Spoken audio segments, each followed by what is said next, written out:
Hello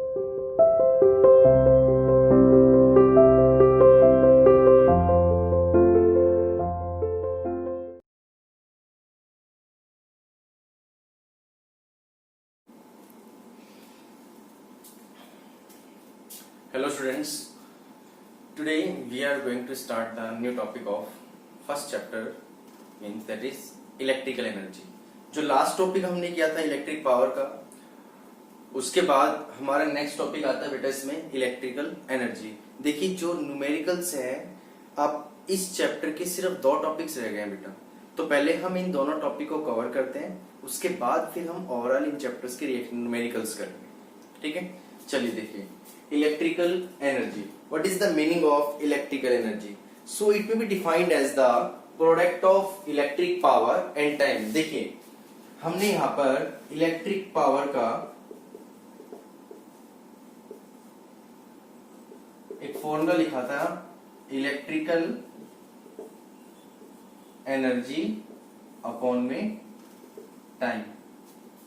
अगर मैं इसको क्रॉस मल्टीप्लाई करता हूं, then the formula become electrical energy is equal to electric power multiply with time.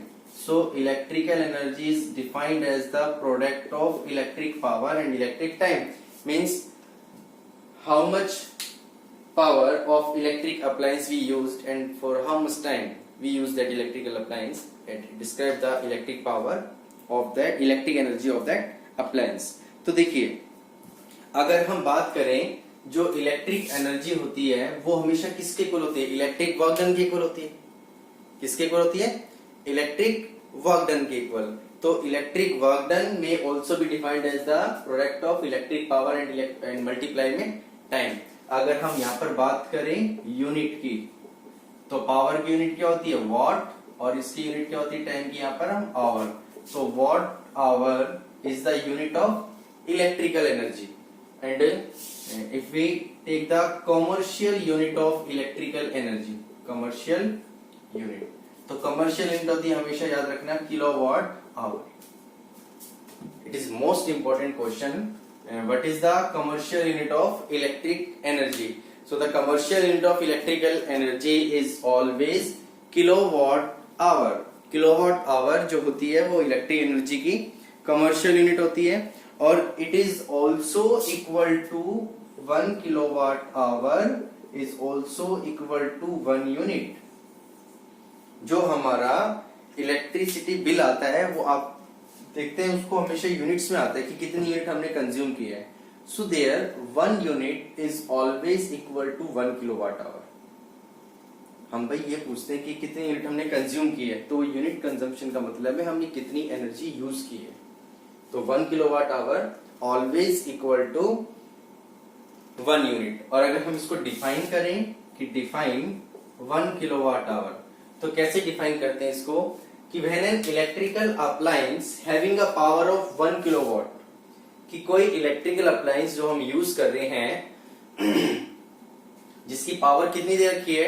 1 kilowatt power दे रखी है, और उसको हम कितने टाइम के लिए यूज कर रहे हैं, and we use that electrical appliance for 1 hour, then electrical energy consumed by that device is known as 1 kilowatt hour. तो आप इसको डिफाइन कर सकते हैं, if an electrical appliance having a power of 1 kilowatt is used for 1 hour, then electrical energy consumed by it is known as 1 kilowatt hour. और 1 kilowatt hour is also इसको बोलते हैं BOT. BOT मतलब board of trade unit, ये इसका another name होता है. Board of trade unit is the name of the kilowatt hour, जिसको हम अलग नेम से बोलते हैं. देखिए अब हम जो यहाँ पर इलेक्ट्रिकल एनर्जी की यूनिट ले रहे हैं बेटा, वो क्या ले रहे हैं? किलोवाट आवर ले रहे हैं. क्या ले रहे हैं? Kilowatt hour.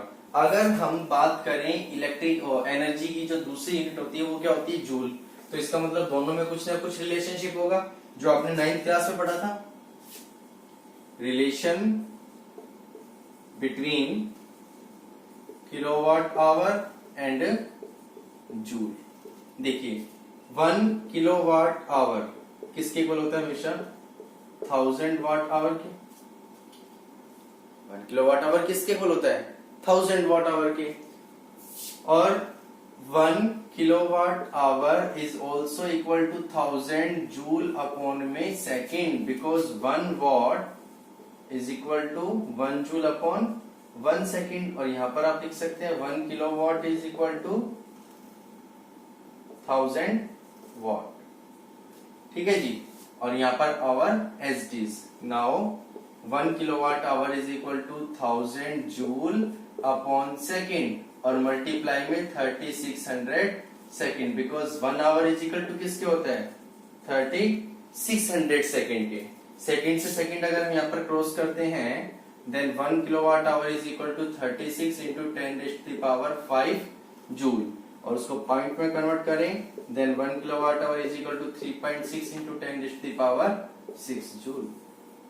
This is the relationship between kilowatt hour and the joule, कि किलोवाट आवर और जूल में क्या रिलेशनशिप होता है, हम उसको इससे एक्सप्रेस कर सकते हैं easily.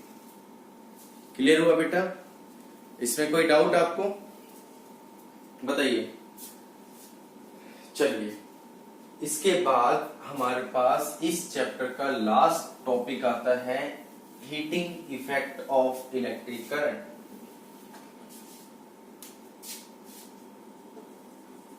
Heating effect of electric current, इसको बहुत ध्यान से समझना। Heating effect of electric current क्या होता है? देखिए कि करंट के थ्रू अगर हम किसी भी कंडक्टर में हीट प्रोड्यूस कर रहे हैं, that is known as the heating effect. Means when we pass the electric current through the high resistance wire. भाई अगर हम नॉर्मल वायर में करंट पास करा रहे हैं तो उसमें किसी तरह की कोई हीट प्रोड्यूस नहीं होती है।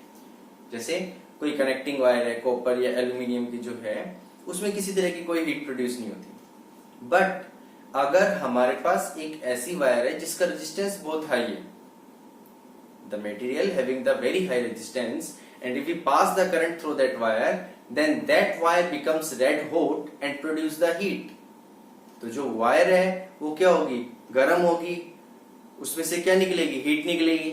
that is known as heating effect of electric current, such as for example अगर हम हीटर यूज करते हैं, ठीक है जी, इलेक्ट्रिक हीटर जो हम यूज करते हैं, तो आपने देखा होगा उसकी जो कॉइल होती है वो रेड हॉट हो जाती है। कनेक्टिंग वायर रेड हॉट नहीं हो रही है, कॉइल अंदर की रेड हॉट हो जाती है, और क्या निकलती है उसमें से, हीट निकलती है। तो ये किसका इफेक्ट है, इलेक्ट्रिसिटी का, क्योंकि हम पहले इलेक्ट्रिसिटी पास करवा रहे हैं, करंट पास करवा रहे हैं उसके अंदर से। करंट पास करवाने के बाद उसमें क्या प्रोड्यूस हो रही है, हीट प्रोड्यूस हो रही है। सो when we pass the electric current through the high resistance wire, then that wire become red hot and produce the heat, is called heating effect of electric current। अब दिमाग में question ये आता है कि भाई हीट प्रोड्यूस कैसे होती है। देखिए जितने भी कंडक्टर होते हैं, हर कंडक्टर के अंदर फ्री इलेक्ट्रॉन, जिसको हम कंडक्शन इलेक्ट्रॉन्स बोलते हैं, वो प्रेजेंट होते हैं, जो कैसे करते हैं, रेंडमली मूव करते हैं हमेशा। जैसे ही हम उसके अंदर पोटेंशियल शिफ्ट करते हैं, मींस वोल्टेज कनेक्ट करते हैं, तो जो फ्री इलेक्ट्रॉन्स होते हैं, conduction electron, they will drifted towards the lower potential to higher potential. Electrons, not current, electrons कहाँ मूव करते हैं, लोअर पोटेंशियल से हायर पोटेंशियल की तरफ। तो जब वो मूव करना शुरू करते हैं तो वो क्या करते हैं, एनर्जी ट्रांसफर करते हैं। किस में ट्रांसफर कर रहे हैं जब उनका मूवमेंट होता है, तो एटम्स में और आयंस में। जैसे ही उन एटम्स और आयन को, जो कंडक्टर के हैं, उनको जैसे एनर्जी मिलती है, they start vibrating with a high amplitude. बहुत स्पीड से वो वाइब्रेटिंग करना शुरू कर देते हैं, विग्रेसली। जैसे ही वो वाइब्रेशन करते हैं तो कंडक्टर का जो टेम्परेचर है वो क्या होता है बेटा, इंक्रीज होना शुरू होता है। और धीरे धीरे जब वो टेम्परेचर इंक्रीज होता जाता है तो उसमें ऑब्वियसली क्या प्रोड्यूस होगी, हीट प्रोड्यूस होगी। किसकी वजह से हो रही है, जब हम करंट पास करवा रहे हैं उसके अंदर से। That is the main reason कि why a conductor produce the heat, कि जब भी हम किसी भी कंडक्टर में से इलेक्ट्रिसिटी पास करवाते हैं, तो जो इलेक्ट्रिसिटी से क्या होता है, इलेक्ट्रॉन्स एनर्जी ट्रांसफर करते हैं एटम्स और आयंस में, which increase the temperature, and that conductor produce the heat, that is known as heating effect of electric current। अब इसका एक्सप्रेशन देखिए, किसका एक्सप्रेशन कैसे करते हैं। सपोज करो हमारे पास एक चार्ज है यहाँ पर Q, और हम Q चार्ज को पास करवा रहे हैं, किसमें से, वोल्टेज, जो पोटेंशियल डिफरेंस दे रखा है वो हमें V दे रखा है। देखिए जैसे सपोज करो ये हमारे पास एक पोटेंशियल बैटरी है, दिस इज द एमीटर,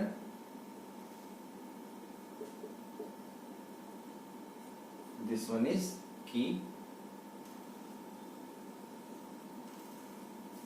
यहां से क्या पास हो रहा है, करंट, और ये क्या दे रखा है हमारे को, इसके अंदर रेजिस्टेंस गिवन है, जिसमें हमारे को जो वोल्टेज दे रखी है वो दोनों एंड्स पर कितनी दे रखी है, V, ये हमने वोल्टेज है, पोटेंशियल डिफरेंस प्लस और माइनस। ठीक है जी। तो इसके अंदर क्या होता है, जैसे ही हम इसमें से Q चार्ज फ्लो करवा रहे हैं, सपोज कीजिए इसके अंदर कि हम एक करंट फ्लो करवा रहे हैं इसके अंदर से I, जिसका रेजिस्टेंस कितना दे रखा है R, और V क्या अगर इसके अंदर पोटेंशियल डिफरेंस है अक्रॉस द रेजिस्टेंस, कि I करंट इसमें से फ्लो हो रहा है किस रेजिस्टेंस में से R, और दोनों के एंड्स पर जो पोटेंशियल डिफरेंस है वो कितना गिवन है हमारे को, V पोटेंशियल डिफरेंस गिवन है। So the T, let the T time for which the current flows, कि जो करंट फ्लो हो रहा है कितने टाइम में फ्लो हो रहा है, वो T टाइम के अंदर फ्लो हो रहा है। Then total amount of electric charge flow through the register is Q, कि कितना चार्ज फ्लो होगा, जब देखिए let I current flow through resistance R resistance में से I करंट फ्लो हो रहा है कितने टाइम के लिए, for time T having potential difference, कितना पोटेंशियल डिफरेंस दे रखा है हमें यहाँ पर, V। तो टोटल चार्ज कितने फ्लो होंगे इसके अंदर से, Q इज इक्वल टू में I इंटू T। भाई करंट I है, I का फॉर्मूला है जैसे आपको मैंने बताया था, I इज इक्वल टू क्या होता है, Q अपॉन में T, तो Q की जगह पर क्या हो जाएगा, I इंटू में T। अब यहाँ पर जो वर्क डन हो रहा है किसके लिए, for the flow of charge through the resistance, कि इस चार्ज को फ्लो करवाने के लिए जो वर्क डन होगा यहाँ पर, वर्क डन W किसके इक्वल होगा, V इंटू में Q, किसके इक्वल होगा work done, V into Q, according to the formula of potential difference. क्या होता है, V is equal to W upon Q, और W is equal to V into में Q। अगर मैं Q की वैल्यू पुट करता हूं यहाँ पर तो क्या बनेगा, VIT, क्या बन रहा है यहाँ पर, VIT। और आपको जब इलेक्ट्रिक एनर्जी का कंसेप्ट पढ़ाया था उसमें मैंने आपको बताया था जो वर्क डन होता है it is always equal to energy consume, कि कितनी एनर्जी कंज्यूम हो रही है। सो यहाँ पर जो एनर्जी है वो कौन सी है, हीट एनर्जी। तो हम क्या लिख सकते हैं, W is equal to H, और H इज इक्वल टू क्या आ गया हमारे पास, VIT। This is the first formula, ये क्या है हमारे पास, first formula for the heating effect. अब अगर मैं यहाँ पर क्या यूज करता हूं, using ohm's law, ohm's law के according V is equal to क्या होता है जी, IR।